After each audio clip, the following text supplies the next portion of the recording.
Simba es un proyecto gratuito de promoción de la lectura. Ayúdanos a que nuestros libros lleguen a más gente compartiendo lecturas en las redes sociales.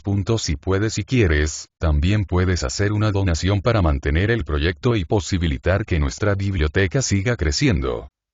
Enterrado vivo. Edgar Allan Poe. Cuento hay hechos, cuyo relato despierta vivísimo interés, y que son demasiado horribles para servir de asunto en la novela.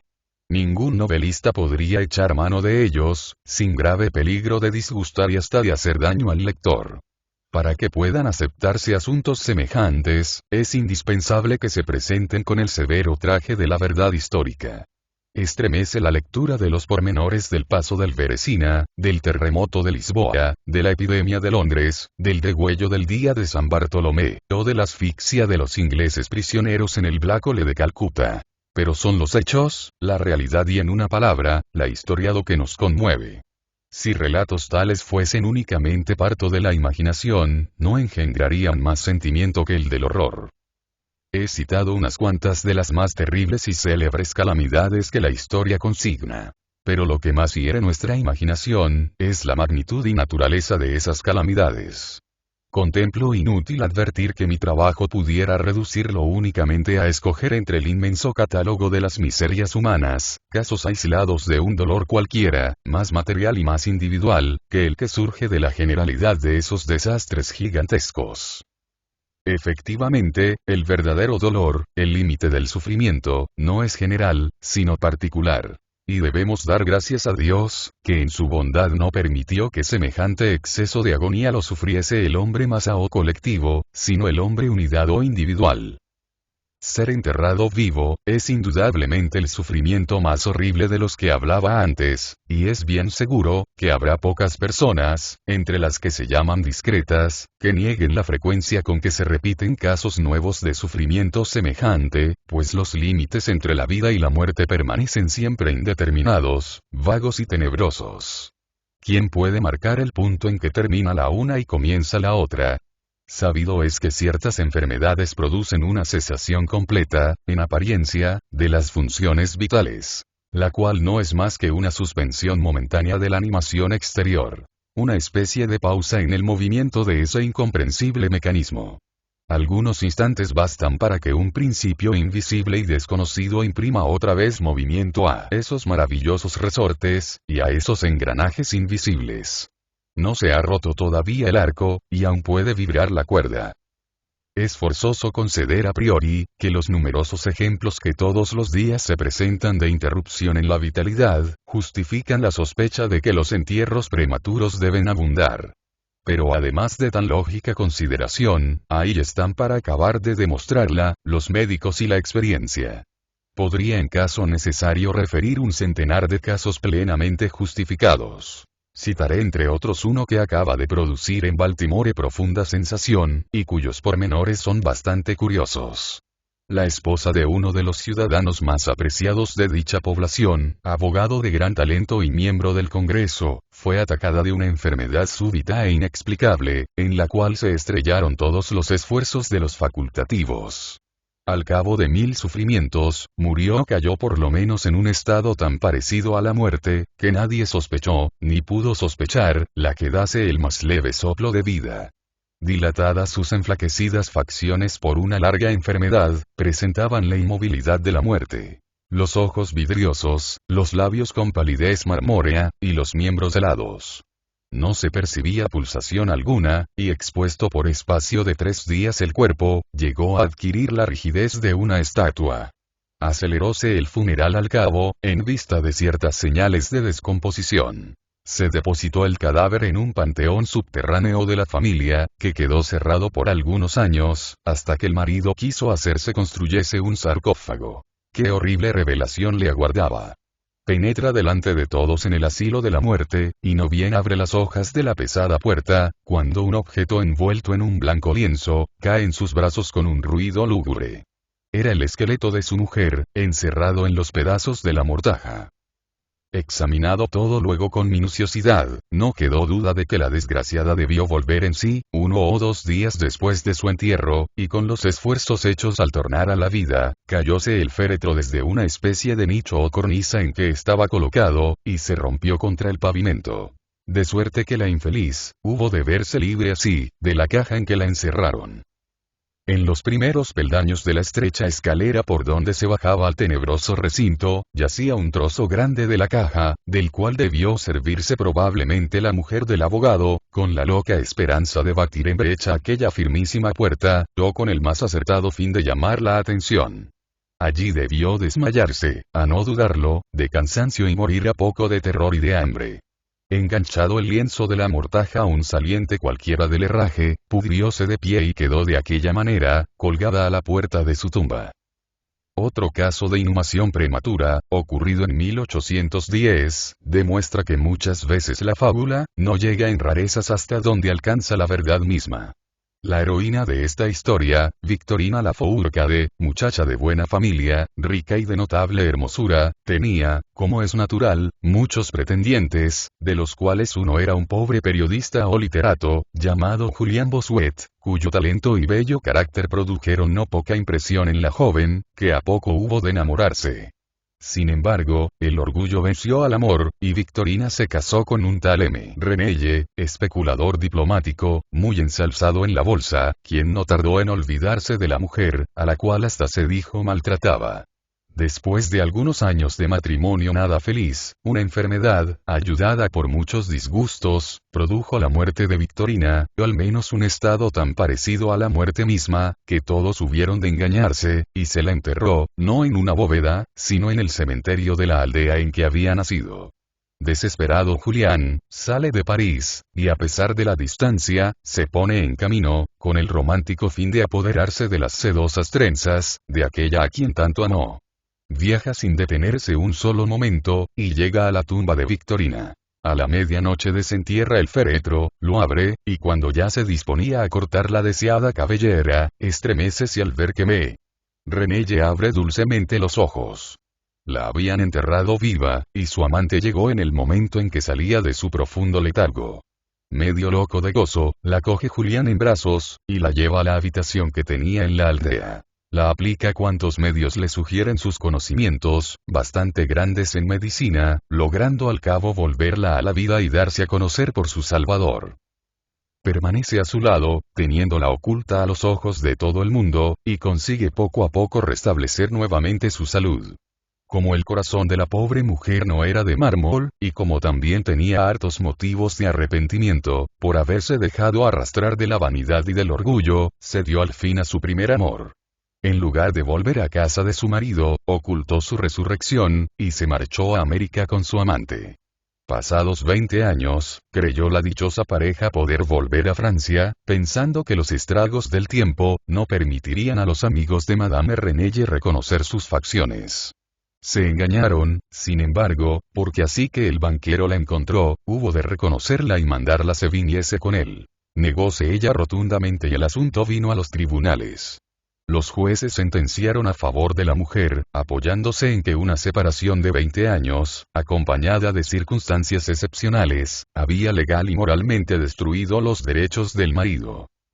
El Diario Quirúrgico de Leipzig, revista científica muy autorizada, publica espantosos pormenores de un hecho análogo y reciente. Un oficial de artillería, dotado de gran fuerza y no menos robustez, se cayó del caballo e hizo una gran herida en la cabeza, perdiendo en el acto los sentidos. La fractura del cráneo era simple, y permitía esperar la curación. Se le hizo la operación del trépano sin dificultades, pero sin embargo, cayó gradualmente en un atolondramiento e insensibilidad más y más grandes, hasta que finalmente se le supuso muerto. Enterrósele con precipitación, por el mucho calor que hacía, verificándose los funerales un jueves. El domingo siguiente se llenó de paseantes según costumbre el cementerio. Al mediodía notábase cierta emoción entre las gentes, porque un paisano aseguró había sentido cierto movimiento ligero como si quisiera levantarse la tierra que tenía debajo, mientras estuvo sentado sobre la tumba del oficial. Al principio apenas se le hizo caso, pero persistió de modo tal en su aserto, y manifestaba tanto terror, que acabó por convencer al auditorio. Tragáronse inmediatamente asadones, y en muy pocos minutos, la fosa que tenía menos profundidad de la que debía, quedó expedita y dejó ver la cabeza del oficial, muerto en la apariencia, que se hallaba sentado en el féretro roto por sus esfuerzos. Llevado inmediatamente al hospital más cercano, aseguraron los médicos que respiraba aún, manifestando todos los síntomas de una asfixia reciente. Al cabo de algunas horas volvió en sí, reconoció y dio gracias a varias de las personas que rodeaban su lecho, refiriendo con frases entrecortadas la agonía y angustias por las cuales acababa de pasar. No perdió el conocimiento de cuanto a su alrededor sucedió, sino una hora antes de ser sepultado, que cayó en un estado de absoluta insensibilidad.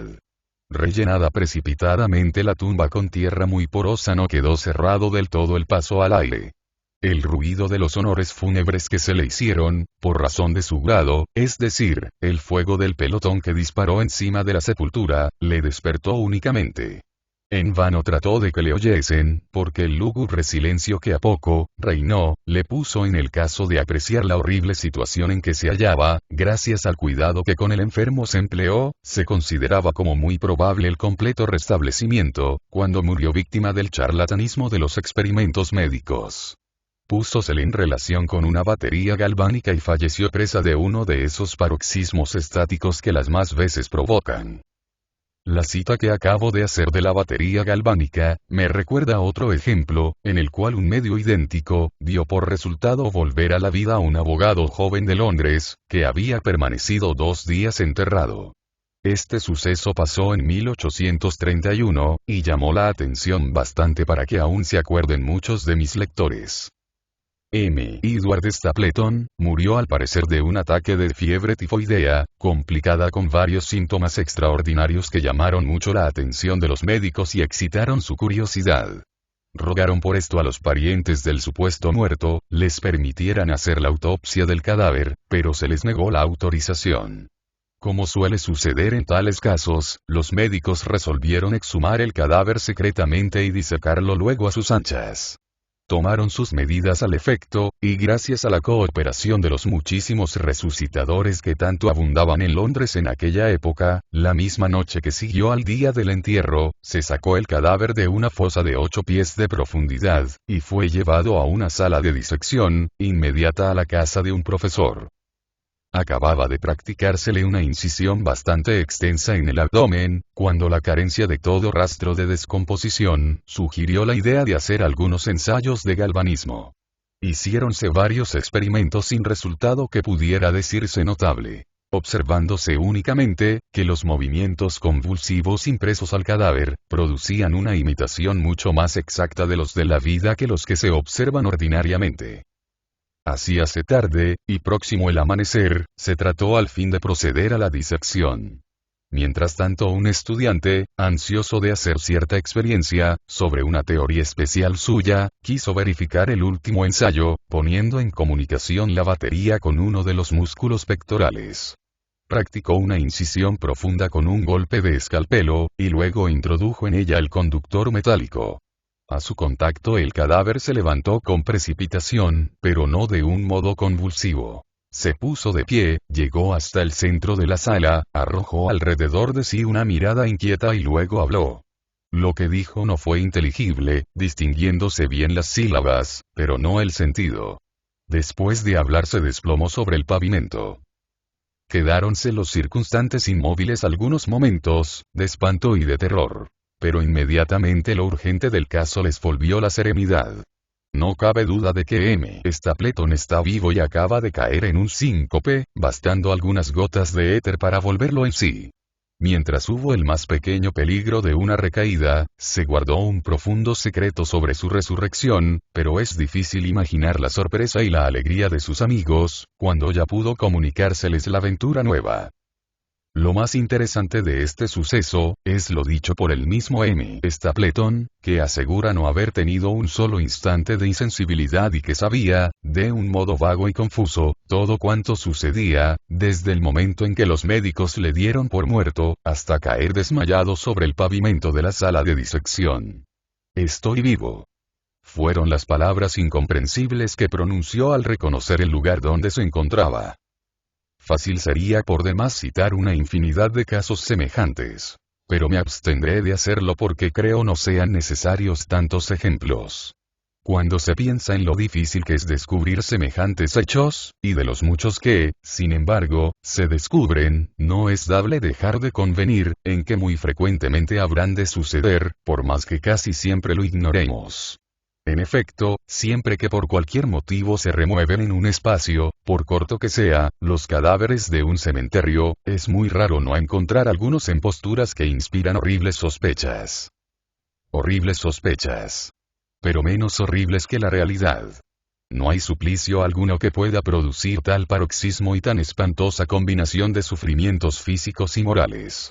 El peso intolerable sobre los pulmones, los vapores sofocantes de la tierra húmeda, la presión de la mortaja, la convicción de lo inútil de las propias fuerzas, la lobreguez de una noche absoluta, la presencia cierta e invisible del gusano destructor, cuya llegada presentimos. Unido todo a la imagen del aire y de la vegetación que hallaríamos algunos pies más arriba, unido también al recuerdo de los amigos que acudirían presurosos a libertarnos, si pudieran sospechar nuestra situación, y esto con la horrible certidumbre de que para ellos permanecerá eternamente ignorada, de que os tendrán todos por muerto, y de que realmente lo estáis para todos, menos para vos mismo. Digo, pues, que esto origina en ese corazón que palpita debajo de tierra, un horror indecible ante el cual la imaginación más aguerrida retrocede espantada. No existe agonía semejante sobre la tierra y es imposible forjar un suplicio, más repugnante ni más feroz, para el mismo infierno. Esta es la causa de que todos los relatos sobre semejante asunto produzcan tan honda impresión, y que no obstante, y en razón de la misma intensidad de la emoción experimentada, se apoye principalmente nuestra fe en la veracidad del relatante. Lo que por mi parte quiero contar, no puede ser más cierto, porque se trata de mi propia historia, y es resultado de mi experiencia personal.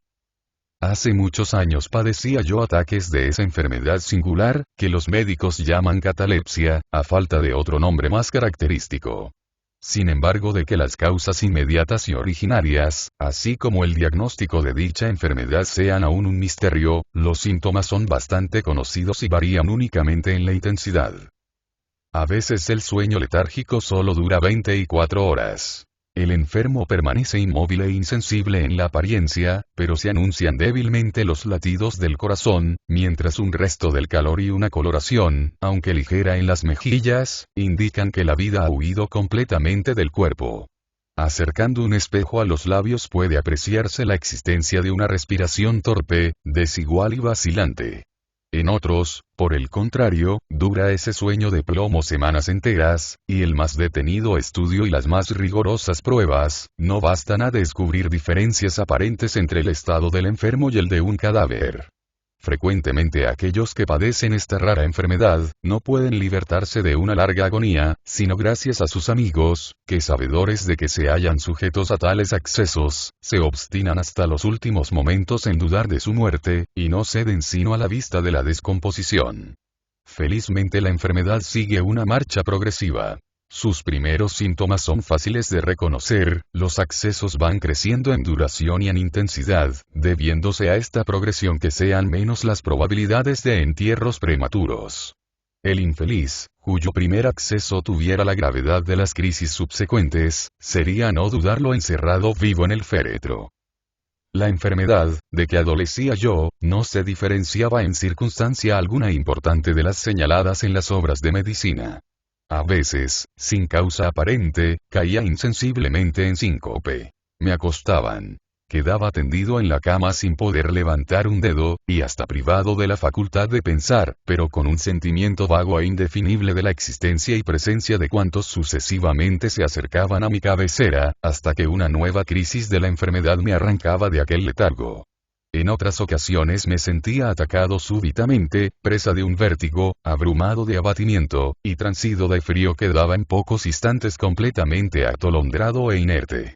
Cuando esto sucedía, permanecía inmóvil y mudo como la muerte misma semanas enteras, y es imposible concebir anonadamiento más absoluto, porque ni el mundo existía para mí, ni yo para el mundo. Al salir de estos ataques, mi despertar era tan lento cuanto repentino el acceso, tal cual aparece en los primeros albores del día al vagamundo sin hogar y sin amigos, que pasa las noches desoladas del invierno, errante por las desiertas calles. Del mismo modo o más bien con igual sensación de laxitud y abatimiento, sentía yo renacer en mi ser la luz del alma. Fuera de aquellas crisis letárgicas, mi salud se podía en general considerar como satisfactoria, y no observé se deteriorara por tan extraños fenómenos, cuya influencia se mostraba hasta en mis sueños ordinarios. Cuando había dormido unas cuantas horas, solo por grados podía recobrar la posesión completa de los sentidos, y más de 10 minutos después de despertar, estaba como un hombre alelado, faltándome las facultades mentales y especialmente la memoria. Ningún dolor físico me producía semejante estado, pero el sufrimiento moral era grandísimo.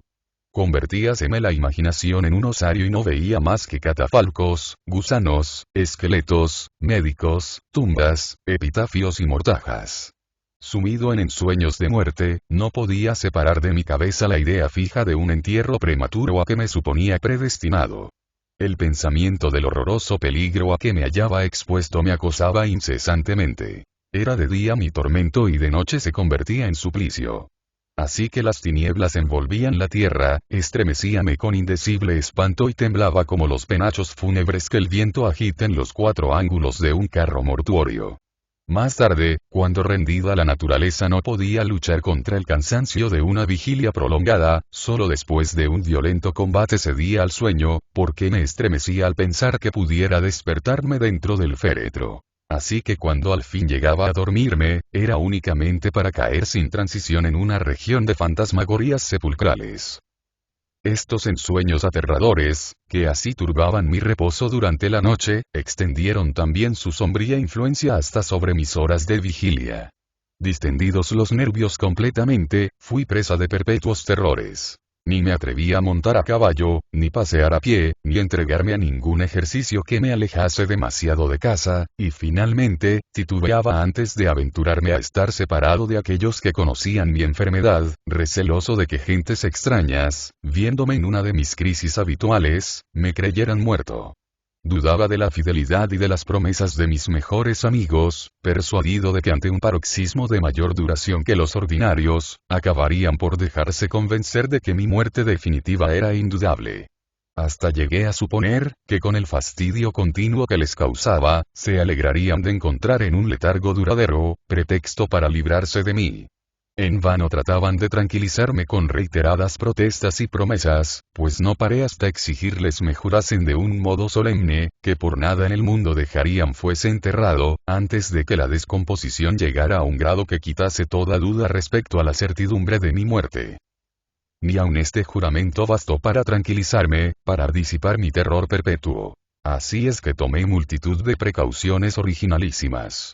Entre otras, reconstruí el panteón de mi familia, de modo que la puerta pudiera abrirse por sí misma a favor de muchos resortes colocados en el interior, de tal manera, que la presión más leve en uno, bastase para abrirla. Dejé libre entrada al aire y a la luz, hice colocar agua y provisiones en diversos nichos abiertos cerca de la caja, que también almohadillé perfectamente, y a la cual puse una tapa construida con las mismas condiciones que la puerta, es decir, con resortes que obedecían a la presión más ligera. Además, una cuerda atada a mi muñeca, comunicaría con una campana colocada en el sonoro centro de la bóveda del panteón. Cuán inútiles son las precauciones mejor calculadas, y la vigilancia más previsora para contrarrestar la voluntad del destino. Nada es bastante para evitar las agonías de una inhumación prematura, al desgraciado que se halle condenado por los hados a experimentarla.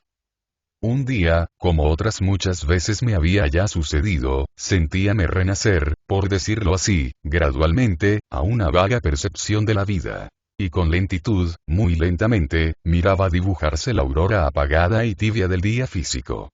Inquieta pesadez, apática indiferencia, sensación de molestia indeterminada, carencia absoluta de cuidados, de esperanzas, ni de esfuerzos. Más tarde, y pasado un intervalo largo, ruidos en los tímpanos. Y tras un espacio de tiempo más grande aún, picazón y hormigueo en las extremidades. Luego un periodo al parecer eterno de quietud profunda, en que despertando el pensamiento trabaja con ahínco para ordenar las ideas. Después una recaída en el anonadamiento, y por fin la vuelta a la vida que se manifiesta con una conmoción apenas perceptible en los párpados. Y al propio tiempo, rápida como un choque eléctrico, una sensación de intenso terror agolpa la sangre toda al corazón. La imaginación intenta entonces su esfuerzo primero, pide auxilio a la memoria, y solo lo obtiene de un modo incompleto y muy parcial. Sin embargo, mi memoria se ha despertado lo bastante para que se me alcance un tanto de la verdad de mi posición. Conozco que no despierto de mi sueño ordinario y recuerdo que padezco crisis catalépticas. Finalmente, como con la irrupción súbita de un océano, hiélase el alma al pensar en el horroroso peligro que corro. Durante algunos minutos permanezco inmóvil como una estatua, no atreviéndome a tentar el menor esfuerzo que pueda patentizarme la verdad, y sin embargo, siento en el corazón una voz que me dice: has sufrido tu suerte. La desesperación, tal cual no existen palabras que la pinten, me obliga al fin tras un número infinito de resoluciones, a levantar los entorpecidos párpados. Abro los ojos. La oscuridad me rodea. Oscuridad absoluta, y siento que aquellas tinieblas son las de una noche sin fin. Quiero gritar. Remuevo convulsivamente los labios y la lengua desecados, pero en vano. No puedo arrancar sonido alguno del pecho, que se me figura tenerlo bajo la presión de una montaña. Cada vez que con el mayor esfuerzo lo levanto al aspirar, padezco una agonía indescriptible. La inutilidad de mis tentativas para gritar indica que me han atado la mandíbula inferior, como suele hacerse con los muertos. Reparo al mismo tiempo que me hallo tendido sobre una materia dura que por todos lados me oprime el cuerpo. Hasta aquel instante no me había atrevido a hacer el menor movimiento. Pero al fin tiendo violentamente los brazos que tenía cruzados sobre el pecho, y tropiezo con una tabla colocada horizontalmente por encima de mí, y a unas 6 pulgadas del rostro. Ya no es posible que dude. Me hallo encerrado en un féretro. Hasta en semejante momento de suprema miseria, no me abandona el ángel de la esperanza. Pienso en todas las precauciones que tengo tomadas. Me retuerzo. Hago esfuerzos sobrehumanos para levantar la tapa, que no cede. Busco las muñecas el cordón de la campana, y no le tengo. Entonces me abandona también la esperanza. No puedo menos de reparar en la falta de almohadillado que tan cuidadosamente dispuse yo. Luego siento de repente un olor muy marcado de tierra mojada. La deducción no puede ser más que una. No me hallo en el panteón. En alguna salida de las mías me ha acometido el desmayo entre gentes extrañas. Cuándo y cómo, no me es posible recordarlo aún. Me han enterrado como a un perro, metido y clavado en un féretro cualquiera, y arrojado en el fondo de una fosa sin nombre. Cuando penetró en el alma tan horrible certidumbre, traté de hacerme oír otra vez, y conseguí arrojar un grito prolongado, salvaje y continuo, que más bien era el último aullido de la agonía, y que resonó en el silencio de aquella noche subterránea. «Hola, hola», respondió una bronca voz. «¿Qué demonios sucede?», preguntó otra voz. «Bajadme de aquí», añadió un tercero. «¿Acabaréis de aullar de ese modo?», dijo un nuevo interlocutor. Y agarrándome los autores del cuarteto, me zarandearon sin ceremonia algunos minutos, no mostrando tener manos de manteca, ni mucho menos aquellas gentes, de cuya rudeza no se me ocurrió quejarme. No me despertaron, porque cuando grité me hallaba yo bien despierto. Pero me ayudaron a recobrar el uso de la memoria, y recordé dónde me encontraba. El suceso tenía lugar en Richmond, estados de Virginia. Yo había salido a cazar con un amigo, y nos alejamos por la margen del río James, hasta que entrada la noche, una tempestad nos sorprendió. Un lanchón cargado de tierra que estaba anclado inmediato a la orilla, fue el único abrigo que se halló a nuestra disposición. Haciendo de necesidad virtud, nos conformamos a pasar la noche a bordo. Yo me acosté en uno de los 2 camarotes del barco, que con decir que no tendría más de 60 toneladas de cabida, se puede suponer lo que sería el tal camarote. Es decir, que sin exageración, se parecía mucho a una caja de difunto. Con dificultad pude extenderme y dormí profundamente.